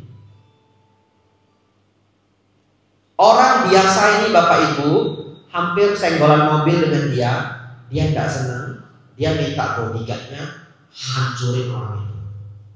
Untung orangnya nggak mau keluar, diam aja di dalam mobil, mobilnya dihantam pakai, orangnya akhirnya diseret keluar, tapi terpukul tidak terlalu parah, karena selama pemukulan dia sembunyi di mobil, akhirnya dia diseret. Saya lupa yang terpukul itu orang ini yang belum saya sebutkan atau supirnya. Tapi intinya mobilnya hancur dan ada yang luka-luka. Bapak Ibu Saudara, selang tidak lebih dari 1 jam, mobilnya Urim ini di pertengahan jalan disekap 3 mobil pasukan khusus. Di tengah jalan angkut. Lalu dia ngomong, kamu nggak tahu saya siapa? Langsung dipukul Bapak Ibu. Kamu tidak punya hak bicara. Diborgol, langsung masuk penjara. Masuk penjaranya di mana? Nusa Kambangan di Rusia. Nggak tahu namanya apa ya. Nusa Kambangan di Rusia. Atau penjara paling seram di sana. Kan nggak masuk akal loh. Belum disidang, masuk sudah langsung yang paling dalam. Tapi disidang juga. Terjadilah persidangan. Persidangan pertama kalah semua dia Bapak Ibu, nggak bisa menang. Lalu dia rekrut pengacara terbaik di negara itu naik banding. Lalu dia minta disiapkan uang berkoper-koper, itu jaksa dan semua orang pengadilan, bahkan orang penjara, semua mau disogok. Apa yang terjadi Bapak Ibu? Gak ada orang yang nerima uangnya. Semua pengacara yang dia rekrut mundur. Hukuman pertama dia 3,5 tahun. Naik banding Bapak Ibu 4,5 tahun. Masih tidak puas, naik banding lagi. Kali ketiga dia naik banding, ke-6 banknya itu dikasuskan pencucian uang. Ambruk semua. Banknya ambruk semua. Naik banding yang terakhir kali ini kalah lagi, masuk penjara 8 tahun. Dari seantero masyarakat Rusia, siapa yang dia senggol? Seantero masyarakat Rusia yang banyak itu loh. Bapak Ibu tahu dia kan siapa? Menantunya Vladimir Putin. Siapa? Menantunya Vladimir Putin Bapak Ibu. Siapa itu Tante? Presiden Rusia. Sudah berapa tahun dia menjabat Bapak Ibu? Cek Google ya. Mungkin ada 20 tahun loh ya. Ya, sepertinya Vladimir Putin dan Xi Jinping ini nggak turun-turun. Ya, karena di sistem mereka nggak ada masa jabatan, nggak ada batas. Selama terpilih lagi ya naik lagi. Dan kenyataannya ya negara mereka bagus-bagus aja. Ya, sistemnya negara orang. Pertanyaan saya, kita nggak usah cerita Rusia, Pekalongan aja. Kesempatan kita ketemu anaknya, menantunya presiden itu berapa persen coba? Anggaplah menantunya presiden tinggal di Pekalongan. Kan nggak mungkin ketemu loh. Nggak mungkin lah ketemu. Ketemu dia Bapak Ibu. Namanya jackpot. Jackpot kesialan.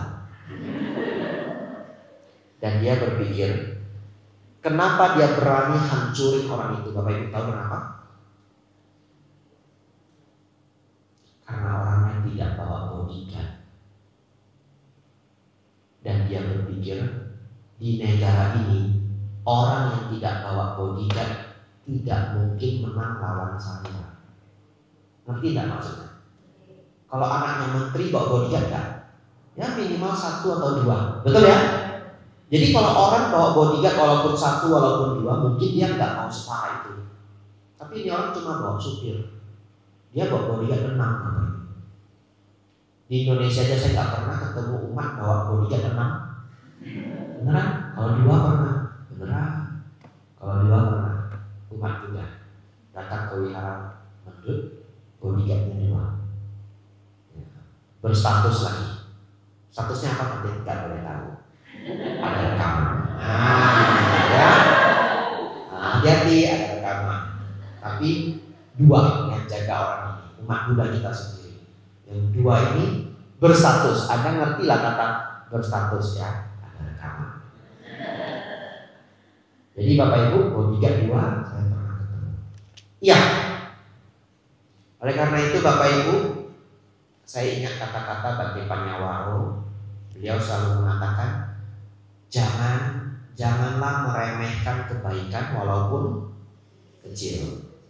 Janganlah meremehkan kebaikan walaupun kecil. Itu kalimat favorit Bhante Panyawaro.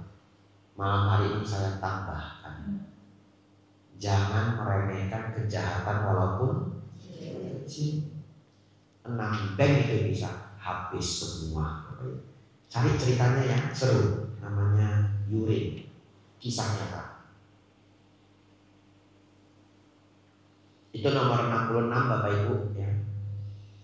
Orang bodoh yang dangkal pengetahuannya memperlakukan diri sendiri seperti musuh. Ia melakukan perbuatan jahat yang akan menghasilkan buah yang pahit. 4 terakhir Bapak Ibu ya. 4 terakhir. Sepertinya malam ini tidak perlu tanya jawab ya. Jadi kita belajar sampai habis. Ya sudah cukup. Lanjut. 73. Ini bukan untuk Bapak Ibu. Ini numpang rekaman. Biar yang lain dengar. Ya, entah kapan, semoga ada yang tergugah. Nomor 73. Seorang biku yang bodoh menginginkan ketenaran yang keliru, ingin menonjol di antara para biku, ingin berkuasa dalam wihara-wihara, dan ingin dihormati oleh semua keluarga. Dhammapada 73, Sang Buddha menyebut biku yang bodoh. Ya, jadi seperti yang saya sampaikan kemarin, Bapak Ibu pilih guru yang baik. Memilih guru itu tidak salah, karena hari ini kita dapat nomor 73. Ada biku yang bodoh. Ya, kenapa biku ini bodoh?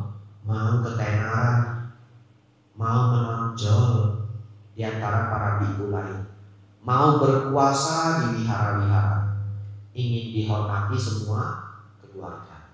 Ini kebodohan bagi seorang biku. numpang rekaman, ya. Karena Bapak Ibu bukan biku. Entah kapan ada samanera yang mendengar ini, dia ingat ini. Saya tidak boleh haus pada ketenaran, tidak haus untuk menonjol di antara para biku, tidak berpikiran untuk berkuasa di dalam wihara, tidak ingin dihormati oleh semua keluarga. Tapi saya tambahkannya, ini rekaman, numpang rekaman. Tidak ingin berkuasa di dalam wihara-wihara. Jadi tugas biku yang baik apa? Berpikir memberi manfaat untuk wihara-wihara. Betul Bapak Ibu? Ya, memberi manfaat, bukan berpikir ingin berkuasa. Sama sekali bukan. Ingin menonjol di antara para biku, ini sangat keliru. Kalau dirinya pintar, apa yang dia lakukan? Membimbing teman-temannya, ya, ilmu dibagi, membimbing teman-temannya. Ingin dihormati oleh semua keluarga. Jawabannya, dihormati itu adalah efek samping. Efek samping dari apa? Dari dana sila samadipanya yang telah dikerjakan dengan baik. Betul Bapak Ibu? Ya, para biku kan juga berdana. Berdana apa? Berdana dharma. Merawat sila yaitu winaya. Menjaga ketenangan, jauh dari dosa loba-loba. Meningkatkan kebijaksanaan. Umat menjadi respect, itu efek samping. Ya, nggak usah dipikirkan. Ini untuk para biku, ya, di rekaman ini, atau calon biku para samanera, ya, bukan untuk Bapak Ibu numpang rekaman tok. Tapi saya teringat satu cerita. Bapak Ibu Saudara, satu ketika ada seorang biku di Thailand, sangat terkenal, namanya Bante Buddhadasa. Beliau bahkan mendapatkan gelar dari PBB, mendapatkan penghargaan dari PBB. Sudah meninggal, ya. Satu ketika beliau menerima gelar doktor dari universitas. Di Indonesia juga ada biku yang mendapatkan gelar doktor. Salah satunya Bante Pangewal, HC. Kalau Bapak Ibu ketemu doktor ada HC, itu doktor pemberian, gak usah sekolah.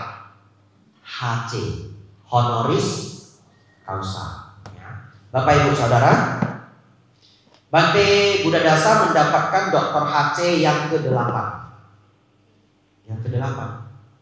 Lalu beliau memberikan speech pidato pakai bahasa Thai. Bapak Ibu mau bahasa Thai atau bahasa Indonesia?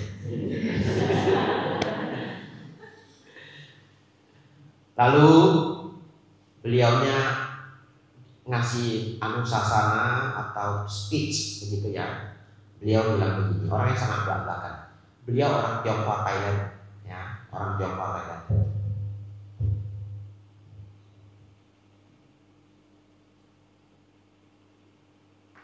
Kalau tidak salah beliau marga Huang kuning, tapi Anda boleh cek di Google ya. Jadi beliau dalam speech beliau bilang begini. Terima kasih sudah memberi saya gelar doktor ini. Terima kasih karena saya butuh ini. Beliau bilang begini. Karena saya butuh ini. Supaya apa? Supaya mahasiswa-mahasiswa yang di depan ini semua mau dengerin saya. Ya, artinya beliau mendapatkan status itu bukan untuk ego, tapi untuk manfaat. Kalau umat menghormati beliau, ajaran beliau itu bisa beliau sampaikan. Jadi Bapak Ibu Saudara, pilihlah guru yang cocok di hati Bapak Ibu. Saran saya bante-bante yang sudah sepuh-sepuh, ya. Jangan bante-bante yang masih muda. Bante-bante yang masih muda biar terfermentasi dulu, biar jadi tua dulu. Bapak Ibu pilih bante-bante yang tua, ya. asam garam sudah banyak, sudah tidak goyah, begitu ya. Anda pilih, Anda senang, ikuti ajaran beliau. Kalau yang masih muda gimana? Berarti anggap aja sahabat dhamma, ya. Anggap aja sahabat dhamma. Lanjut.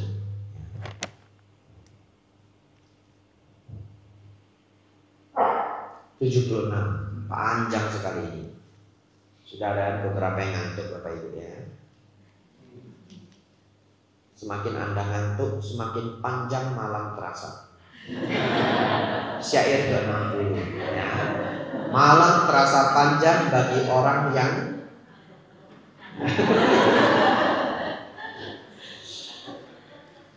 76. Seandainya seseorang bertemu orang yang bijaksana, ini bagus, Bapak Ibu hafal ya. 76. Seandainya seseorang bertemu orang yang bijaksana, yang mau menunjukkan dan memberitahukan kesalahan-kesalahan, seperti orang yang menunjukkan harta karun, hendaklah ia bergaul dengan orang bijaksana itu. Sungguh baik dan tidak tercela bergaul dengan orang yang bijaksana. Jadi kalau Bapak Ibu ada orang bijaksana memberitahu kekurangan kita, berbahagialah ya, karena ada orang yang mengingatkan kita. Kita punya kesempatan untuk berubah. 77. Biarlah ia memberi nasihat, petunjuk, dan melarang apa yang tidak baik. Orang bijaksana akan dicintai oleh orang baik dan dijauhi oleh orang jahat. Jadi Sang Buddha mengingatkan ini ya, orang bijaksana pun ada haternya, ya.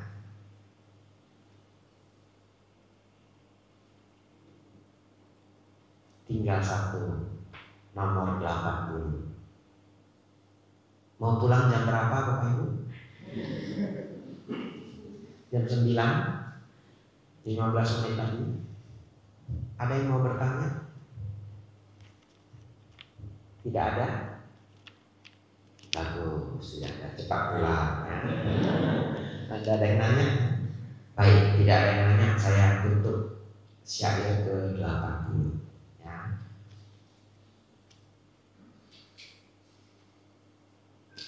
Ini sangat bagus ya. Makanya menjadi penutupan syair kita. Dhammapada 80. Pembuat saluran air mengalirkan air, tukang panah meluruskan anak panah, tukang kayu melengkungkan kayu, orang bijaksana mengendalikan dirinya. Syair ke-80 Dhammapada. Bapak Ibu Saudara, mari saya ajak Bapak Ibu Saudara jadi orang bijaksana. Perjalanannya panjang, tidak segampang itu, tapi hadiahnya besar ya. Menutup ceramah Dharma malam ini, saya ceritakan satu kisah nyata. Sudah saya ceritakan ke beberapa wihara, hari ini saya ceritakan di sini ya. Bapak Ibu Saudara, saya tidak seberuntung yang Bapak Ibu pikirkan. Saya terlahir pemarah. Ya, kemarin kita bahas pas makan ya. Kalau Anda terlahir sabar berarti beruntung. Terlahir senang berbuat baik berarti beruntung. Saya ada beruntungnya. Saya sangat senang berbuat baik dari dulu. Dari dulu. Persis seperti mama saya. Mama saya itu saking baik, orang gila yang ngumpul di rumah kami. Orang sakit jiwa beneran. Zaman dulu ya, waktu saya masih kecil, pemulung selalu parkirnya di depan rumah kami.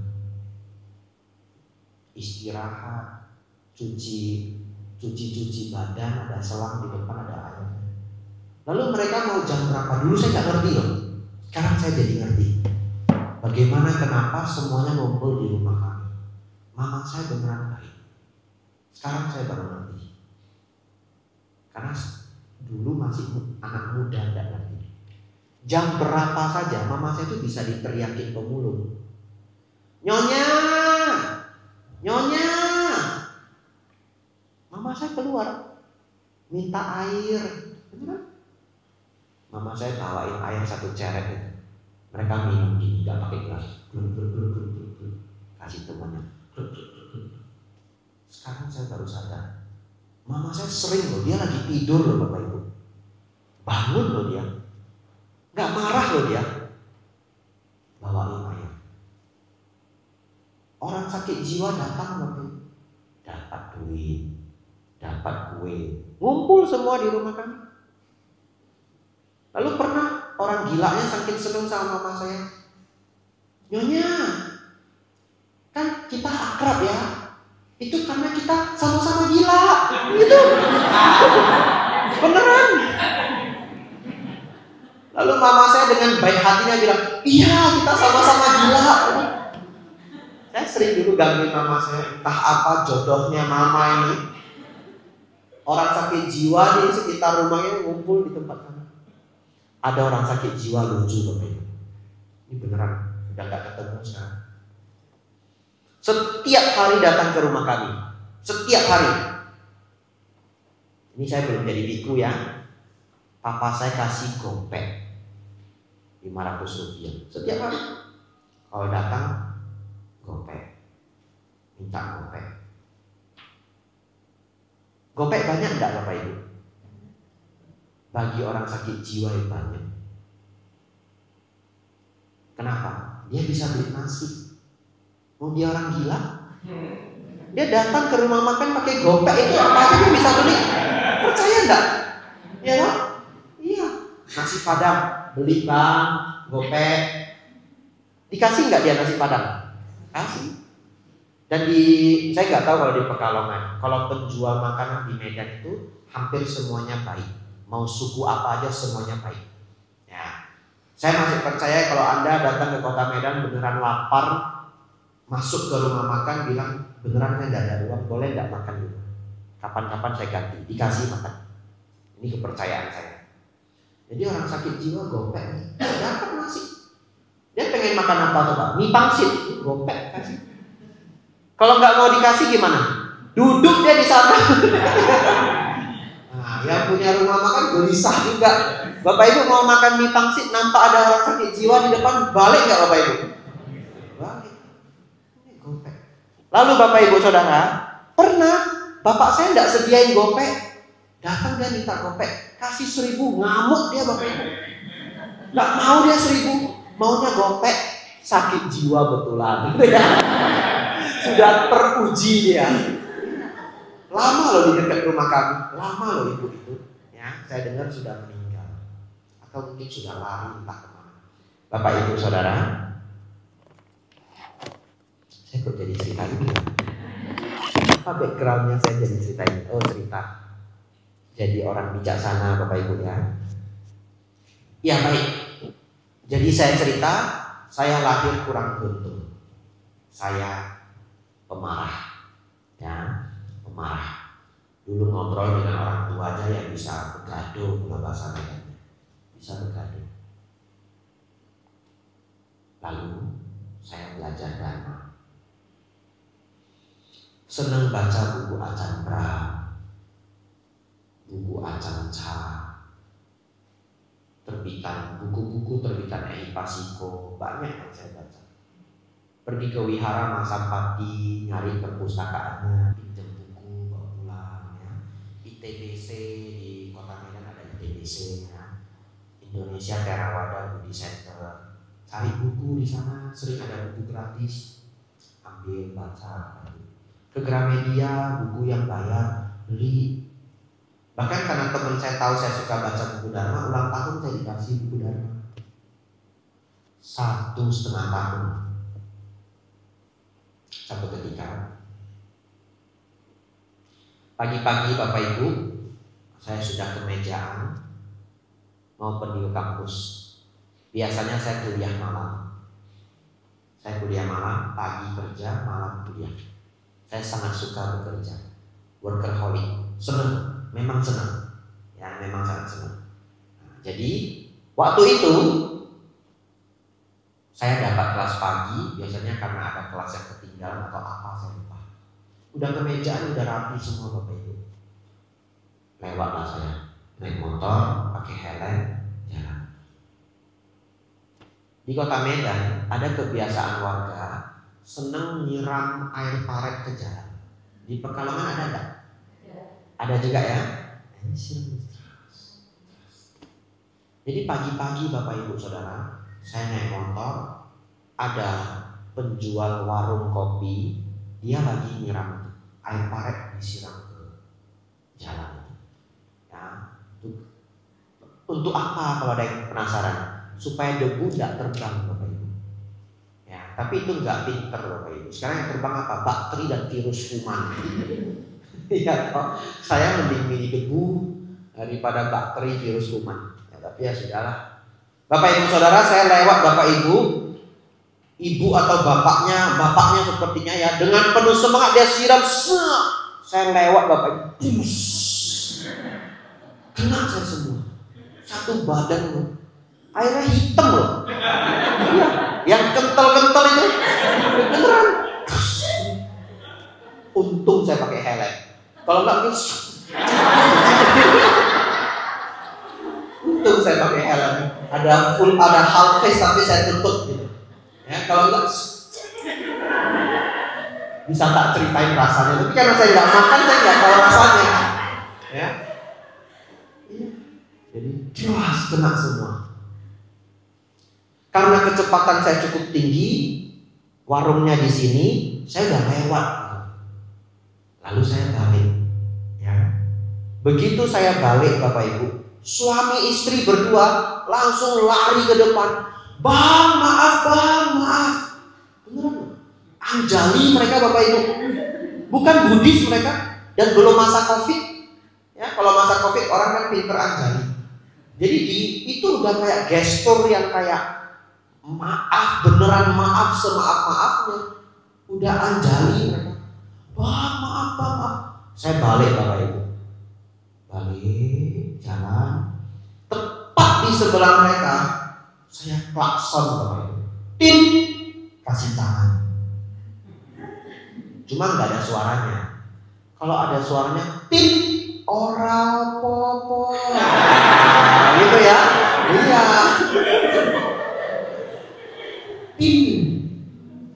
Anda tahu nggak, suami istri itu wajahnya itu bengong, bingung, diem. Karena mereka udah siap-siap mau dimarahin. Dan kalau di Kota Medan itu di jalanan itu bahasa kasar sekali loh Bapak Ibu. Kebun binatang keluar loh Bapak Ibu. Saya nggak tahu loh kalau di Pekalongan. Kami sudah terbiasa beneran. Kadang mau senggol nggak sengaja nggak kena. Duar sudah keluar kebun binatang. Saya nggak enak kalau saya keluarkan. Ada rekaman TikToknya ini. Jejak digital. Oh di Medan bahasanya kasar Bapak Ibu. Duar keluar. Kita sudah terbiasa ya. Sudah terbiasa. Saya sudah siap-siap nih. Ternyata tidak ada kebun binatang yang keluar Bapak Ibu. Tin orang. Suami istri bingung mereka berdua. Bapak Ibu tahu, saya pun bingung. Iya, saya naik motor terus pulang begitu ya. Kok saya nggak marah ya? Beneran saya bingung.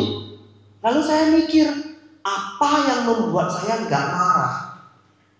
Tapi sebenarnya saya nggak tahu kenapa saya nggak marah. Karena kan yang namanya respon itu kan cepat sekali, betul ya? Kenapa badan saya memutuskan tidak marah? Tapi setelah saya renungkan berulang-ulang sebelum pulang sampai ke rumah, kesimpulan yang saya buat adalah karena saya memahami mereka tidak sengaja. Karena dalam hukum karma itu yang menentukan karma itu terjadi adalah cetana, niat kesengajaan. Ya, jadi konsep dharma itu sudah melebur di diri saya. 1,5 tahun belajar buku dharma. Jadi saya mungkin respon tidak marah itu karena benar-benar tahu orang itu tidak sengaja. Sampai sekarang Bapak Ibu, kalau orang sama sekali tidak sengaja, saya sama sekali nggak ada kesalnya. Sama sekali nggak ada kesalnya. Tapi kalau orangnya sengaja, bisa muncul kesal yang terus akan langsung saya redam, ya toh? Tapi kalau orang tidak sengaja, saya nggak pernah kesal. Bapak Ibu Saudara, itu kesimpulan saya. Terus pulang Bapak Ibu, manggil orang tua, Pak, Ma, gitu ya. Bapak saya keluar. Lu comi lu aku aneh-aneh. Lah nggak bisa Jawa, bapak saya basa Jawa, boten mangertos, ya. Ngertinya tok kian. Kenapa kamu kenapa gitu? Saya dengan tenangnya jawab, terkena siram air paret. Nah, itu bahasa Medan gak ada imbuhannya. Kalau orang Medan ngomong, orang Melayu itu gak ada imbuhannya, itu khas Pekanbaru, Medannya. Kena siram air paret tuh. Terus gimana? Terus gimana? Papa saya panik Bapak Ibu. Terus gimana gitu? Ya mandi. Beneran? Ya mandi. Papa saya bengong gitu lihat anaknya. Kena siram air paret, slow, yang gak marah, kayak aneh gitu Bapak Ibu. Beneran? Jangankan papa saya bingung, saya juga bingung. Yang nyiram air paret juga bingung, semua bingung. Jadi semua tokoh di cerita ini bingung semua Bapak Ibu. Iya. Terus saya mandi Bapak Ibu, mandi, ganti pakaian, lanjut pergi ke kuliah. Tidak terlambat. Kalau saya berantem dulu tadi sama bapaknya, terlambat enggak saya? Terlambat. Oleh karena itu Bapak Ibu jangan percaya namanya hari sial. Jangan. Enggak ada yang namanya hari sial. Kalau sial sekali ya udah. Ya, hari sial itu kita yang buat. Hari itu tidak menjadi hari sial saya. Paginya saya sial, tersiram air paret. Ada parit kayak gitu. Ya kan? Udah. Ke sekolah lancar, kerjaan lancar, semua oke. Tapi saya yakin, kalau tadi saya berantem sama bapaknya, bisa aja saya ditonjok misalkan, atau udahlah nggak ada yang tonjok-tonjokan. Tapi saya yakin, pulang ganti baju pergi kuliah lagi telat saya Bapak Ibu. Dan dulu tempat saya kuliah telat 15 menit absen. Mau duduk silahkan, tapi absen. Absen 4 kali gagal mata kuliah itu. Ya toh? Lalu saya mau jualan. Berhasil nggak kalau jualan pikirannya kacau? Ya nggak berhasil. Itu jadi hari yang sial. Bapak Ibu tidak ada hari sial. Sial hanya sekali. Ya. Kalau Bapak Ibu kena sial, cari tempat berbuat kebajikan, udah tidak ada hari sial. Begitu ilmunya ya. Nggak bisa Bante baca nggak ada yang bisa saya tempat berbuat kebajikan. Baca Parita, Abhaya Parita, ya. Download, baca Abhaya Parita. Semoga segala hal-hal buruk yang tidak dikehendaki sirna adanya dengan kekuatan Buddha dan Sangha. Lanjut berkehidupan. Anumodana Bapak Ibu, pas jam 9 lebih semenit, ya. Bapak Ibu sudah belajar sangat banyak Dhammapada, cerita-cerita supaya Bapak Ibu semangat. Semoga Bapak Ibu terinspirasi. Sampai santa bhavantu sukhita. Semoga semua makhluk hidup berbahagia.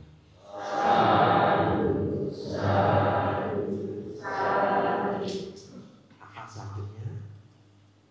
Nggak ada, tutup ya.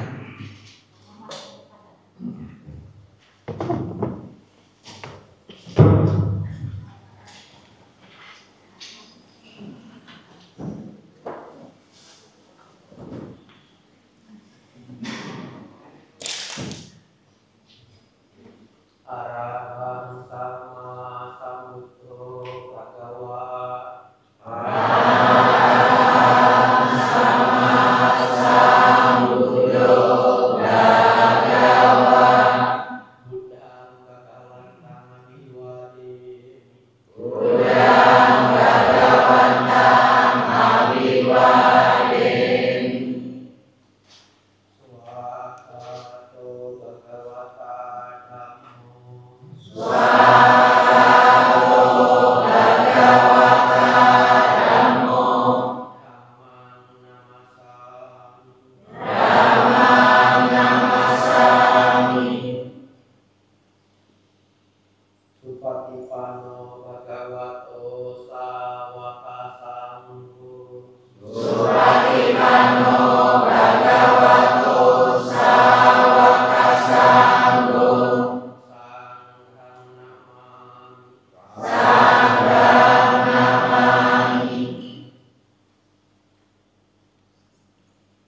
Tapi